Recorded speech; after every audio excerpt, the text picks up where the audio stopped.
অতিরিক্ত ক্ষুধা লাগা শুধুমাত্র পেট ফাঁকা হয়ে গেছে, পর্যাপ্ত খাবার গ্রহণ করা হচ্ছে না, এই বিষয়টা ইন্ডিকেট করে না। আমাদের শরীরে বেশ কিছু রোগ যদি বাসা বাঁধা শুরু করে, তাহলে কিন্তু এই অতিরিক্ত ক্ষুধা লাগার লক্ষণ হিসেবে প্রকাশিত হতে পারে।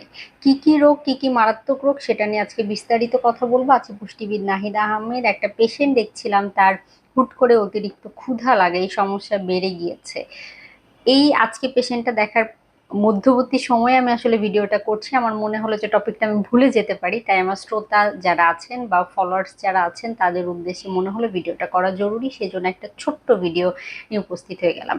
অতিরিক্ত ক্ষুধা লাগা সবার প্রথমেই যেটি ইন্ডিকেট করে সেটা হচ্ছে হাইপার থাইরয়েডিজম। যখন আমাদের শরীরে থাইরয়েড গ্ল্যান্ডের অ্যাক্টিভিটি বেড়ে যায়, তখন কিন্তু অতিরিক্ত ক্ষুধা লাগা লক্ষণ হিসাবে প্রকাশিত হতে পারে। কারণ থাইরয়েড গ্ল্যান্ডের যখন অ্যাক্টিভিটি বেড়ে যাবে, মেটাবলিজম বেড়ে যাবে, তখন দেখা যাবে অতিরিক্ত ক্ষুধা লাগা দেখা দিতে পারে।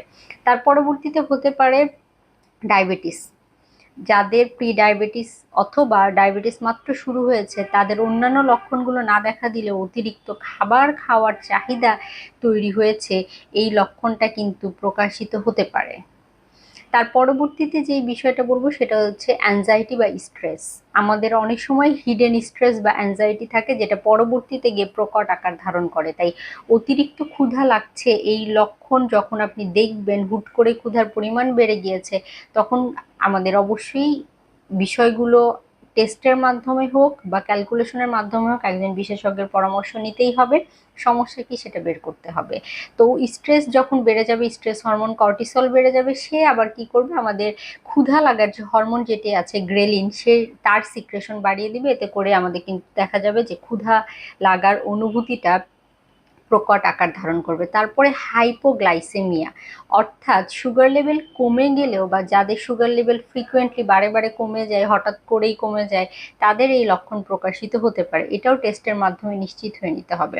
তারপরে যেটা বলবো এটা হচ্ছে পিএমএইচ, অর্থাৎ মাসিক শুরুর 5 থেকে 7 দিন আগে অতিরিক্ত ক্ষুধা লাগার এই সমস্যা দেখা দিতে পারে। যদি অতিরিক্ত ক্ষুধা মাসিক শুরুর আগে শুরু হয়, তারপরে দেখলাম 5-7 দিন পরে পিরিয়ড হয়ে গিয়েছে মেয়েদের ক্ষেত্রে, তাহলে বুঝে নিতে হবে এটা মাসিক পিএমএস এর একটা লক্ষণ ছিল। পরবর্তীতে যেটা বলবো, প্রোটিন পর্যাপ্ত গ্রহণ না করা।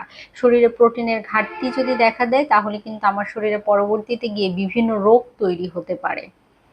রক্তশূন্যতা দেখা দিতে পারে, আমার স্কিন ডাল হয়ে যেতে পারে, আমি শরীরে শক্তি পাবো না, পর্যাপ্ত গ্রোথ হবে না, চুল ভেঙে ভেঙে পড়ে যাবে, নখ ভেঙে যাবে।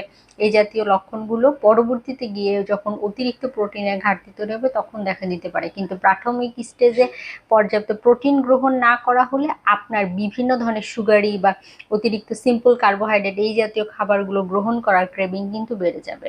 তাই অবশ্যই মাথায় রাখতে হবে, ক্ষুধা শুধুমাত্র পেট ফাঁকা হয়ে গেছে বা স্টোমাকে খাবার নেই এটা ইন্ডিকেট করে না। এটা বেশ কিছু রোগের প্রাথমিক লক্ষণ হিসাবে কিন্তু প্রকাশিত হতে পারে। তাই অবশ্যই টেস্টের মাধ্যমে ফাইন্ড আউট করতে হবে পর্যাপ্ত কারণ।